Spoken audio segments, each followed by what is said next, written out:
খুব সমাবেশ পরবর্তী মিছিলে পুলিশের হামলায় নগর বিএনপি কার্যালয়ের আশেপাশের এলাকা রণক্ষেত্রে পরিণত হয়েছে।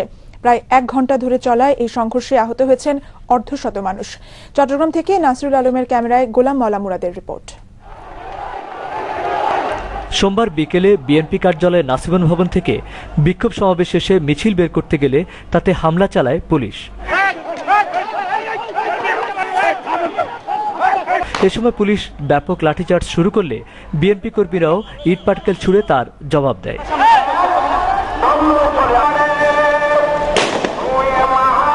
সংঘর্ষ চলাকালে বেশ কয়েক রাউন্ড টিয়ার গ্যাস ছুড়ে পুলিশ। এক পর্যায়ে নাসিবন ভবন এলাকা ছাড়িয়ে নূর মোহাম্মদ সড়কেও ছড়িয়ে পড়ে সংঘর্ষ। পুলিশ ওই এলাকার বেশ কয়েকটি দোকানে হামলা চালিয়েছে বলেও অভিযোগ পাওয়া গেছে। চট্টগ্রাম মহানগর বিএনপির সভাপতি আমির খসরু মাহমুদ চৌধুরী জানান, পুলিশের হামলায় তাদের শতাধিক নেতাকর্মী আহত হয়েছে। বিনা উস্কানিতে হামলার জন্য দোষীদের বিচার দাবি করেন তিনি।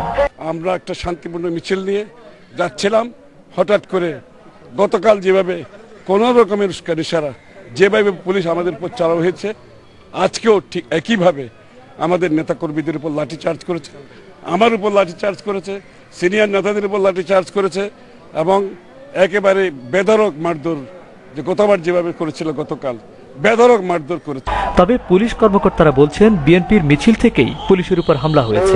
তারা ইট পাটকেল নিক্ষেপ করা শুরু করছে এবং যখন পুলিশ তাদেরকে প্রতিহত করার চেষ্টা করছে, তখন তো পুলিশ তাদের জীবন রক্ষার্থে, তাদের রক্ষার্থে তো তাদেরকে ধাওয়া দিচ্ছে। তখন তারা অফিসের মধ্যে ঢুকছে এবং বেশ কিছু অংশ বিভিন্ন দিকে চলে গেছে।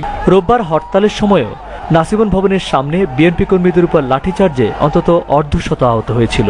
দুপুরে এক সংবাদ সম্মেলনে এর জন্য পুলিশ ও র্যাবকে দায়ী করেন বিএনপি নেতারা। গোলাম মাওলা মুরাদ, দিগন্ত টেলিভিশন, চট্টগ্রাম।